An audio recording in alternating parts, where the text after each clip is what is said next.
Hello மக்களே! ரொம்ப டேஸ்ட்டான கத்திரிக்காய் ஃப்ரை எப்படி பண்ணலான்னு பார்க்கலாம். அதுக்கு வந்து கத்திரிக்காய் இந்த மாரி நறுக்கி க்ளீன் பண்ணி வச்சுக்கோங்க.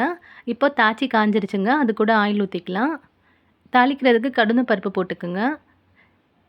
வெங்காயம் போட்டுக்கோங்க. வெங்காயம் லைட்டா வதக்கி விட்டுருங்க.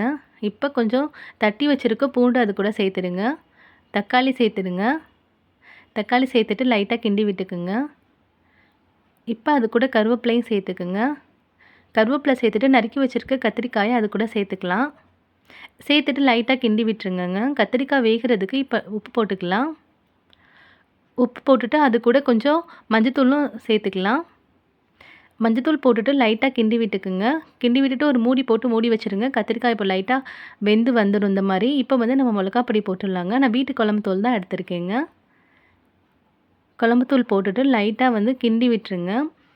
கிண்டி விட்டுட்டு மறுபடியும் ஒரு மூடி போட்டு மூடி வச்சுட்டிங்கன்னா கத்திரிக்காய் அந்த பொடியிலே நல்லா வெந்து வந்துடுங்க. இப்போ இந்த ஸ்டேஜில் கத்திரிக்காய் நல்லா வெந்து வந்துடுச்சு. நமக்கு டேஸ்ட்டான கத்திரிக்காய் வறுவல் ரெடிங்க.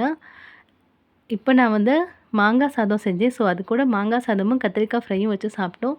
டேஸ்ட் ரொம்ப நல்லா இருந்துச்சுங்க. வீடியோ பிடிச்சிருந்தா லைக் பண்ணுங்கள், ஷேர் பண்ணுங்கள், சப்ஸ்கிரைப் பண்ணுங்கள். தேங்க்யூ.